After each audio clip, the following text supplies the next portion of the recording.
Welcome to installment number 275 of the Mitzvahs as enumerated by Maimonides, the Rambam.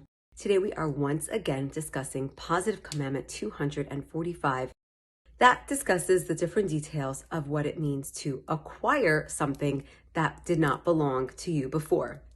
So be it, a movable object, an immovable object like land. And actually Maimonides in his code of Jewish law that this Sefer HaMitzvos goes hand in hand with is actually even discussing objects that become ours that either never belonged to anybody before or were gifted to us. And so therefore, because there are no actual mitzvahs that discuss these particular examples that we just gave, we are brought back to the mitzvah of acquisition, and this is why we are going through it again.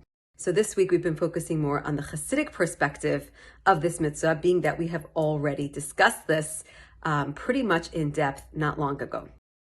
So an interesting perspective on this is that, we say about God, that God is the buyer of heaven and earth. We say, Kaina Shemayim Ba'aretz. We say this in our prayers. We say, God, the buyer of everything, of heaven and earth. Now, how can we say that God is the buyer? Why would we call God a buyer? And as we said, a buyer is somebody who acquires something that was not his in the first place.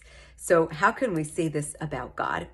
God created the world in his infinite kindness. He did this for creatures who did nothing to deserve it. We weren't even created yet, and he gave us this beautiful world. And then what happens? Now we were put in this world, and as we've said on numerous occasions, for a very specific task. We were put on this earth to elevate, to spiritualize, if that's a word. If not, I'm coining it now, this physical world and make it holy. Now, this is something that God cannot do, believe it or not. God needs us to do this. He needs us, human beings, to do mitzvahs with physical objects in order to elevate it. And thus, he is purchasing all physical objects that we elevate. Now, just to explain it a little bit more, we have this animal soul that really desires animalistic things, physical things, right? But by us refining it, fine-tuning it, training it to use it for spirituality, what happens is that this animal soul actually becomes spiritual. And in this way, God is actually purchasing our animal soul. Because it is going into a new dimension. It is going from something physical and now turning into something spiritual, something godly, and God is acquiring it. And this is the way that we go about spiritualizing the entire world.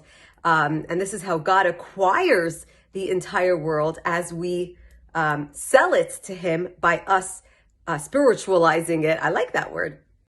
And until eventually the entire world will become spiritualized, until the day Mashiach comes, when the entire world will see that every single thing in this world is a piece of God. It'll be obvious to us that this world is not actually physical, but is indeed spiritual. Have a wonderful day.